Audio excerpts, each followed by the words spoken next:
یقینی کرتا ہے کہ عبادتیں ہو رہی میری، ٹھیک ہے، تو اس بات کو ہم سمجھیں۔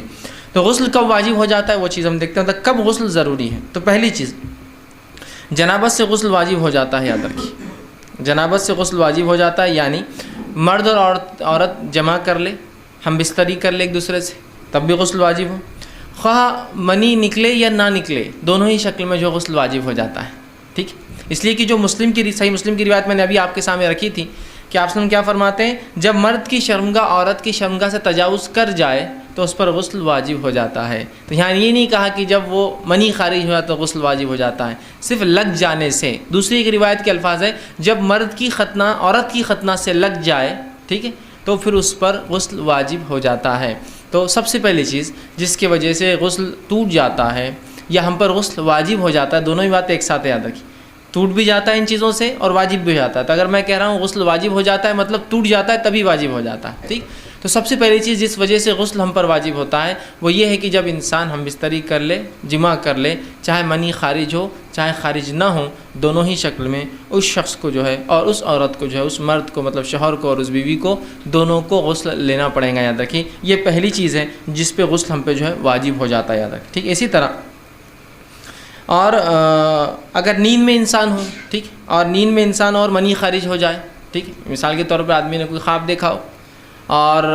خواب دیکھنے سے جس کو احتلام کہتے ہیں، بہرحال احتلام ہو جائے، اور کوئی خواب دیکھا اور خواب دیکھنے کے بعد جو ہے منی خارج ہو گیا ہو، تو یاد رکھیے اس معاملے میں غسل واجب ہے۔ ہاں، اگر خواب دیکھا ہو لیکن منی خارج نہ ہوا ہو تو پھر غسل واجب نہیں، ٹھیک، لیکن اگر خواب دیکھا ہو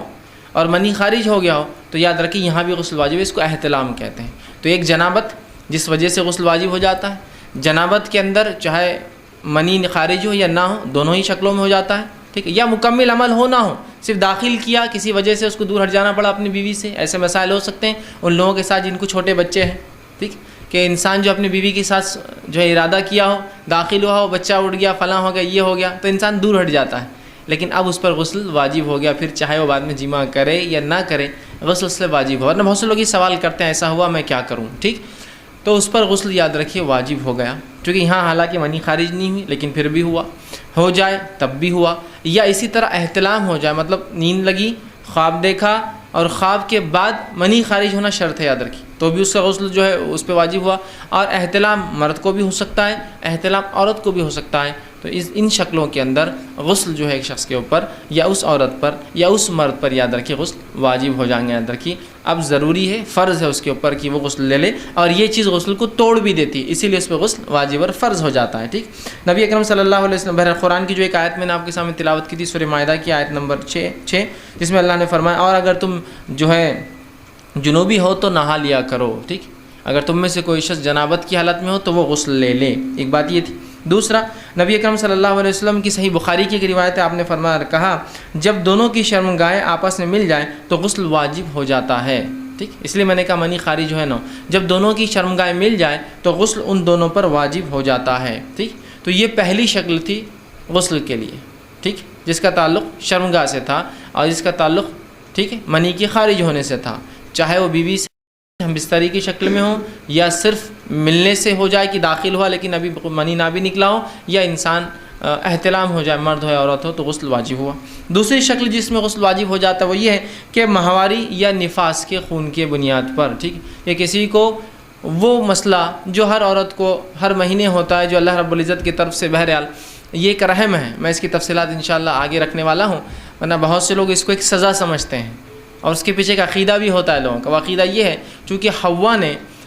جو ہے آدم کو بہکا، اس طرح سے بہرحال ایک عقیدہ عموماً ہوتا ہے، چلن میں ہے، میں جانتا ہوں کہ حوا نے چونکہ آدم کو بہکایا تھا تو ماہواری کا خون جو اس کو مینسس ہوتا ہے وہ اللہ نے سزا کے طور پر دیا، بول کر ایسا عقیدہ افسوسناک باتیں مسلمان عورتیں رکھتی ہے، ٹھیک، جب کہ یہ اللہ کی طرف سے ایک رحم ہے، اس لیے کہ اس کے رحم ہونے کی دلیل یہ ہے کہ جب عورت کو اولاد پیدا ہونے والی ہوتی ہے تو یہ خون آنا بند ہو جاتا ہے، اسی لیے کہ اسی جگہ سے پھر بچے کی ناف جڑ جاتی ہے اور مکمل خون کا دوران وہاں سے شروع ہو جاتا ہے، تو یہ رحم ہے اللہ کی طرف سے۔ ایک اولاد کی پیدائش سے پہلے اللہ اس کے رحم کو تیار کر دیتا ہے، یہ خون جو حیض میں نکلتا ہے جب انسان کو اولاد ہونے والی ہوتی ہے تو عورت کا خون بند ہو جاتا ہے، تو درحقیقت بند نہیں ہوتا، وہی خون جا کے اس کی ناف سے لگ جاتا ہے اور اس کی باڈی میں اس بچے میں سرکولیشن میں آ جاتا ہے، سمجھے آپ؟ تو یہ رحم ہے۔ تو جہاں عیسائیت کے نزدیک اور یہودیوں کے نزدیک حیض آنا سزا ہے عورت کو، اور دیگر تقریباً تمام مذاہب میں یہی معاملہ ہے، جس کی بنیاد پر حیض آتا ہے تو عورت کو گھر سے الگ کر دیتے ہیں، اس کے ہاتھ کا کھانا نہیں چلتا، پانی نہیں چلتا۔ شریعت نے یہ بتایا کہ یہ تو عورت پر اللہ کا رحم ہے کہ اس نے جو ہے اولاد کی پیدائش سے پہلے اس کو تیار کر دیا۔ بہرحال چلیے، تو حیض اور نفاس کے خون کے آنے سے جو ہے یاد رکھیے غسل واجب ہو جاتا ہے۔ یہ دوسری شکل ہے، ٹھیک ہے، اس لیے کہ اللہ رب العزت جو اس کے تعلق سے سورہ بقرہ سورہ نمبر 2 آیت نمبر 222 میں فرماتا اور کہتا ہے فَاعْتَزِلُوا النِّسَاءَ فِي الْمَحِيضِ وَلَا تَقْرَبُوهُنَّ حَتَّى يَطْهُرْنَ فَإِذَا تَطَهَّرْنَ فَأْتُوهُنَّ مِنْ حَيْثُ أَمَرَكُمُ اللَّهُ۔ دیکھیے آیت کا ترجمہ یہ ہے، حیض کے دنوں میں عورتوں سے الگ رہو اور پاک ہونے تک ان کے قریب نہ جاؤ، جب پاک ہو جائے تو جہاں سے تمہیں اللہ نے حکم دیا ہے جا سکتے ہو۔ تو یہاں دیکھیے دوسری بات آ گئی کہ اگر عورت کو حیض آ جائے تو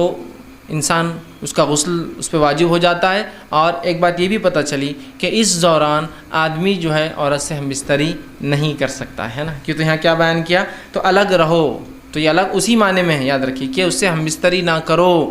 اس معنی میں نہیں ہے کہ ان کو گھروں سے نکال دو یا خود گھر سے نکل جاؤ، یقیناً اس معنی میں نہیں، یا ان کو الگ کمروں میں کر دو اور خود الگ کمروں میں، اس معنی میں نہیں ہے۔ اس لیے کہ نبی اکرم صلی اللہ علیہ وسلم کی زندگی سے ہم کو دیکھنا پڑے گا کہ اس آیت پہ آپ نے کیسا عمل کیا، اپنی عقلیں نہیں، چونکہ ظاہر تو ایسی دکھ رہا ہے کہ ان کو الگ رہو، ہے نا، تو ہم سمجھے الگ سے یہاں مراد نبی اکرم صلی اللہ علیہ وسلم کے تعلق سے ماں عائشہ فرماتی ہے کہ نبی اکرم صلی اللہ علیہ وسلم میرے مانڈی پر لیٹتے اور تلاوت قرآن کرتے جبکہ میں حیض کی حالت سے ہوتی۔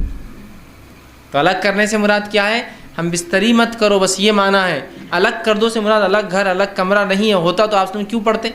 اسی طرح وہ کہتی ہے کہ میں حیض کی حالت سے ہوتی اور نبی اکرم صلی اللہ علیہ وسلم مجھ سے ایک بار کہا کہ مسجد جا کر چٹائی لا، بچھانے کی جو ہوتی، تو میں نے کہا اللہ کے رسول میں تو حائضہ ہوں، تو کہا کیا حیض تیرے ہاتھ میں آتا ہے؟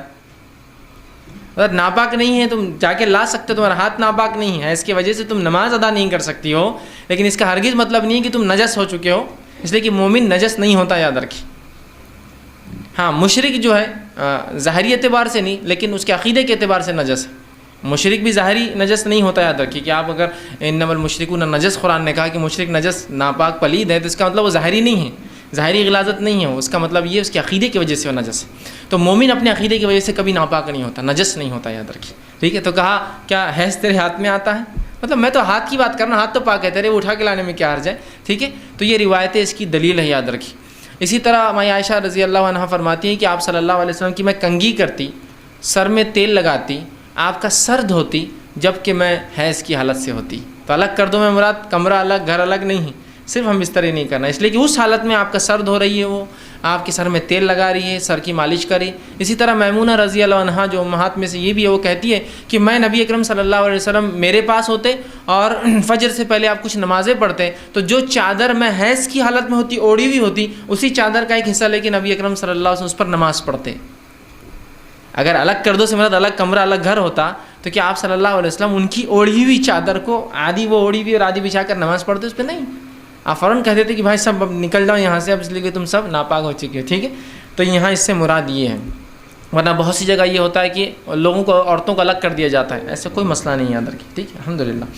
تو دیکھیے یہاں جو ہے حیض کی حالت کے تعلق سے بتایا گیا۔ اسی طرح جو ہے آپ صلی اللہ علیہ وسلم فرمایا، یہ صحیح مسلم کی روایت آپ نے فرمایا، جتنے دن تجھے حیض آتا تھا اتنے دن ٹھہری رہے پھر غسل کر لے۔ ایک صحابیہ نے ان سے سوال کیا نماز کے تعلق سے حیض کا، تو کہا جتنے دن حیض آتا ہے ٹھہری رہے اور اس کے بعد نماز پڑھ لے۔ تو حیض وہ خون ہے جو ایک عورت کو آتا ہے بنا کسی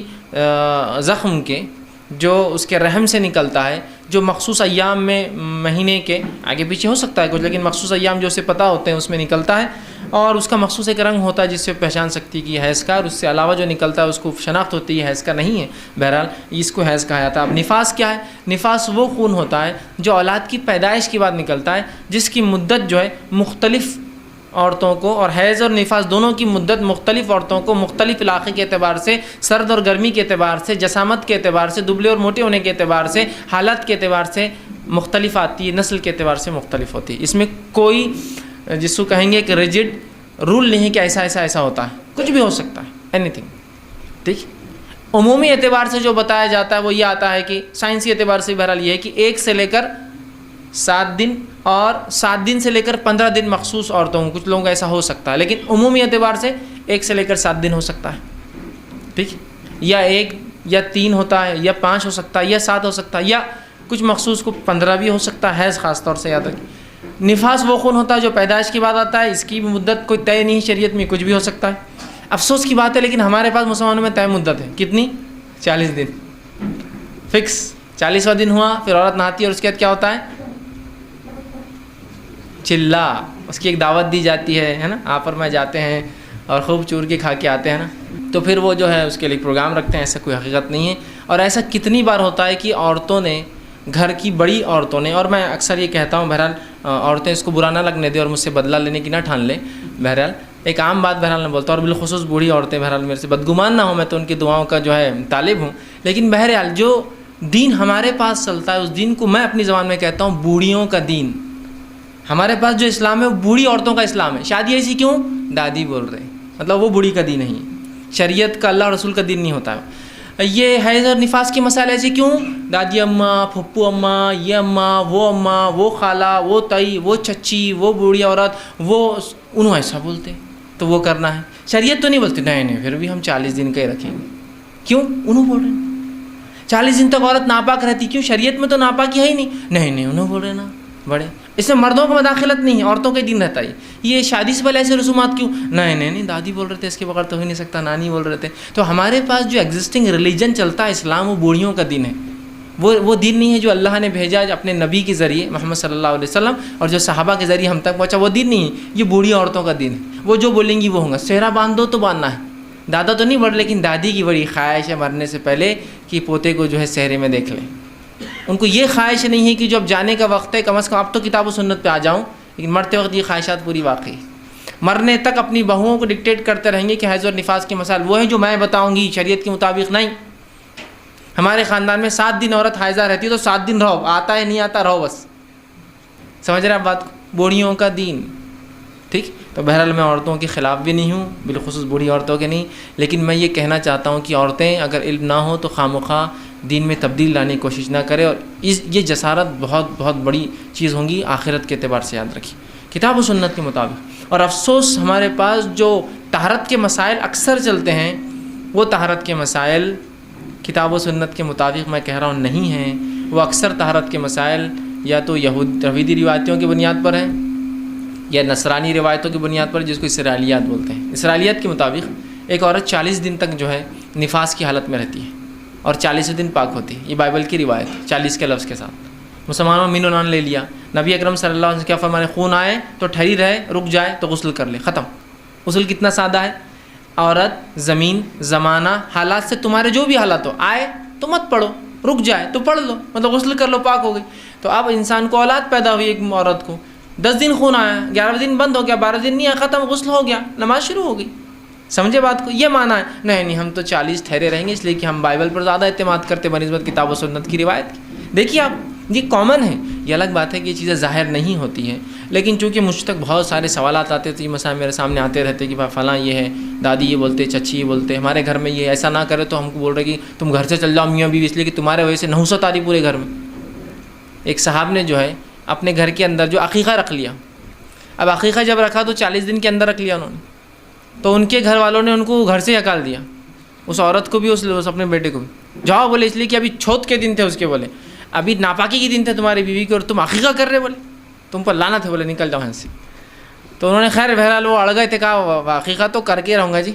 دوسری جگہ دعوت کی، گھر والوں کو لا جاؤ یہاں، عقیقہ تو ہونے والا اب، اس لیے کہ کیا لگا رکھا ہے، ہم نے دین اور شریعت کو مذاق اور کھلواڑ سمجھا ہے، یاد رکھیے بہرحال۔ تو دوسری چیز، حیض اور نفاس، اس کی کوئی طے شدہ وقت نہیں ہے، اس کے کوئی طے شدہ ایام نہیں ہے، ہر عورت زمین، زمانے، ماحول، حالات کے اعتبار سے مختلف ہو سکتے ہیں، ٹھیک۔ تیسری چیز، اسلام قبول کرنے پہ بھی ایک انسان کو نہانا پڑتا ہے، یاد رکھیے، اس لیے کہ نبی اکرم صلی اللہ علیہ وسلم کے پاس بہت سارے صحابہ کے اقوال ہے اسلام لانے کے بعد کہ میں نبی اکرم صلی اللہ علیہ وسلم کے پاس آیا اور اسلام قبول کیا تو مجھے آپ نے نہانے کا حکم دیا، ٹھیک۔ بہت سارے صحابہ کی بھی روایتیں، صحابیات کی بھی روایت ہے کہ میں آپ صلی اللہ علیہ وسلم کے پاس آئی، آپ نے میرا اسلام قبول کیا اور کہا فلاں جگہ جا کر تم غسل لے لو، ٹھیک. تو اس سے بھی پتہ چلا کہ اسلام لانے سے غسل ایک انسان پر واجب ہو جاتا ہے. اور اس کے تعلق سے جو روایتیں آتی ہیں بہرحال وہ بہت ساری ہیں، جیسے کہ ایک روایت ہے کہ صحیح مسلم کی روایت ہے، اور سمامہ بن اسال الحنفی، یاد رکھیے یہ قبیلہ حنفیہ کے تھے. یہ حنفی بولے تو آپ حنفی شافی مت سمجھیے، ٹھیک ہے. اس قبیلے سے ان کی نسبت تھی، اس لیے الحنفی ان کے آگے لگا ہوا ہے. جب انہوں نے اسلام